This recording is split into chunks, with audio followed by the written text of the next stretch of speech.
Hello, ladies, MBs, and gentlemen, and welcome to Drink Tank. So this week's topic is immigration, and I thought to myself, rather than do a video that's kind of an overview of immigration and kind of the problems we've been having, I wanted to really talk about some of the sensationalist media that has been affecting immigration policies lately, particularly some of the media that's been following the sexual harassment, the mass sexual harassment in Germany on New Year's Eve. Um, so I've been reading the BBC and the Daily Mail and Russia Today, and these are all amazingly impartial publications who always do their due diligence.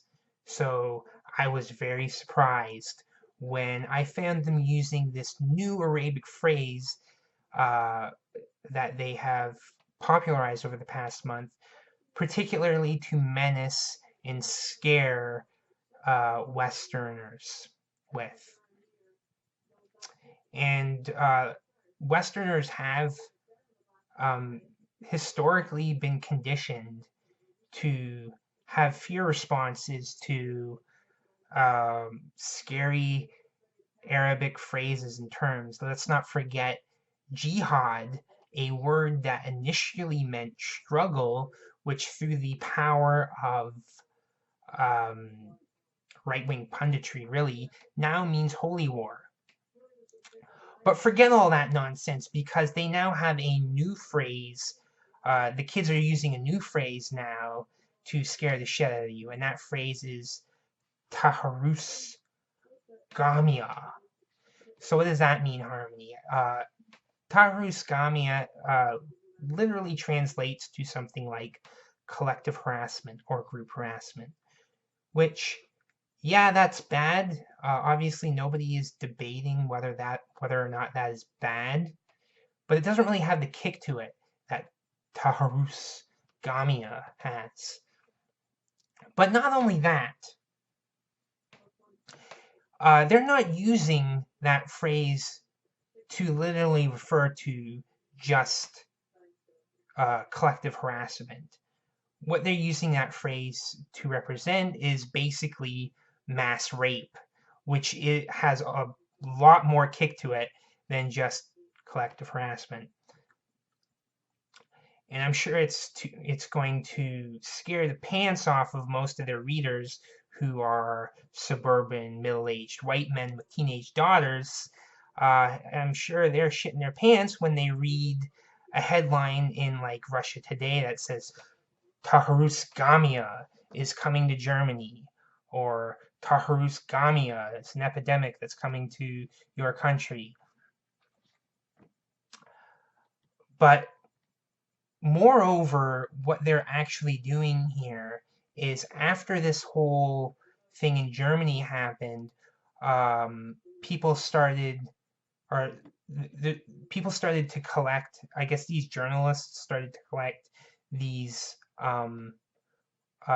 prior reports in Egypt of mass sexual harassment, which there has been several incidences in Egypt of this happening. The three main incidences that have been recorded were once in 2005 during a political protest where a bunch of agent provocateurs showed up and started harassing the women who were attending the political protest. This was in Cairo. Another event also in Cairo, all of these happened in Cairo, by the way. Another event in Cairo was in 2006 when a group of men were denied access to a cinema and went on a sexual harassment rampage, singling out women, obviously. And another one in 2011 when a CBS reporter, Laura Logan, was harassed by a group of men also in Cairo. So I'm not denying the fact that these are all heinous attacks that should be condemned, obviously. But a lot of these publications are hinting at the fact that this Taharrush Gamea, which does not mean sexual harassment. Actually, there is a word in Arabic uh, language that, or a phrase that means sexual harassment, and that's Taharrush Jinsai. So, like, if there was like a sexual harassment panda in Arabic, it would be Taharrush Jinsai panda. But anyway, that's beyond what I'm talking about here. Uh, what they're doing here is they're using this phrase to associate what is a common thing among all cultures, and they're using it to suggest that Taharrush Gamea is a cultural practice that has some type of heritage in Islamic regions, which it doesn't. So yeah, I just wanted to make this video so people would be aware of this new scare tactic that a lot of, again, amazing publications over there in Europe are starting to use dishonestly. So anyway, yeah, that's my video. Thanks for listening. I don't know what day it is today, so I don't know who's coming up next. So I guess just subscribe below and stay tuned for more awesomeness. Yeah,